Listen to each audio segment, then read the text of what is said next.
How do I protect my trademark once it's registered? As a trademark owner, it's your job to police your trademark. And what that means is to go after infringers or keep others away from your trademark so that they won't cause any confusion in the marketplace. And there's a couple of ways that you can do that for free. Hi, I'm Jason Rosenblum. I'm an intellectual property attorney. Protect my clients' products, their brands, and their businesses from getting ripped off. Once your trademark registers, the job doesn't stop there. You still have to actively police that trademark and make sure that no one else infringes on it, that no one starts to encroach on the strength of your trademark. Of course, the more descriptive your trademark is, that's probably going to mean that there actually are already a lot of other users out there. One of the things we do when we go through with a client before even filing is helping them figure out how strong will that trademark be so that they kind of know what the bounds are of the protection it's providing them. But once you do have a registration, it's your job to police it. So here's a couple of free ways. Number one is we always suggest to clients, set up, once a month, once every 2 weeks, it depends on your business, depends on the trademark, a alert in your calendar to do a search. And you can go to the USPTO, uspto.gov, go to trademarks, do a trademark search, and then do a search just to see, has anyone filed for something similar? Let's do, and here you can see a lot. So you'd want to look through those and see what type of product or service are they using it on. And that's just an example, not a client or anything. But see who these people are and are they coming too close to you? Another way, of course, is to just do a Google search.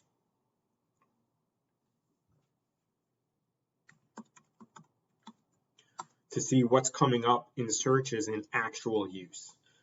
Now, if a trademark actually comes up that you think is confusingly similar, there's a couple of steps you can take. There's something called a letter of protest, and then there's also an opposition, as well as you can also reach out to the other side and say, hey, you're infringing on our trademark. We have prior rights based on our prior registration and hopefully prior use. That's something to consider, is who actually started using it first. Hopefully you were the first to use and the first to register. That's the best position to be in. So you can always do some sort of web search. Also with that calendared, monthly, weekly, bi-monthly search. Something else that's good to do is set up a Google alert. You need to put your email in there. There's a lot of different options. If you're only worried about, the US trademarks are territory specific, but it still might be a good idea to know of, is someone overseas using your mark, especially if there's a chance they might expand into the US. This way you can keep an eye on them. How often, there's a lot of different options here. You probably want to try and go as broad as possible, but that also might turn up too many results. Again, it depends on your trademark. The more unique it is, probably the lower the results are going to be. The more descriptive something is, you're probably going to start pulling in a lot, and it might get to a point where it's just too much that you're probably not even going to look at it. Something else that we always suggest is look on all the, especially if you're selling a product or a book, something that might be sold on Amazon or eBay, search. When you calendar that weekly, monthly, whatever time it is to do a search, check Amazon, check eBay, check Pinterest, check any other website where you think your products might be sold.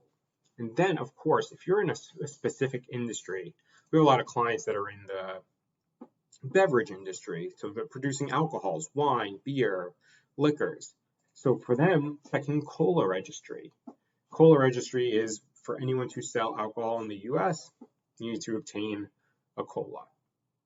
And that's basically a certificate or an exemption of the label bottle approval. And you can search there to see, is anyone using a product, there's different ways to check.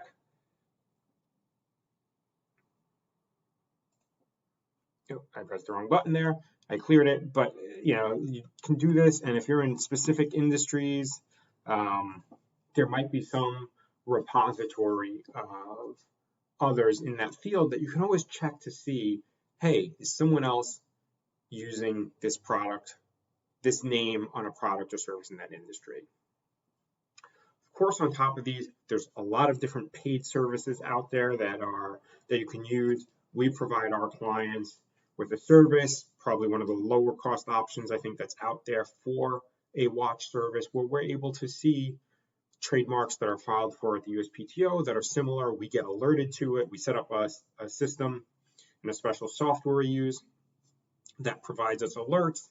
And there's all these other companies out there that have different services that range in price, where it can even be set up to look at web searches, Amazon searches, all the things we're talking about here, but you can also start by doing these yourself.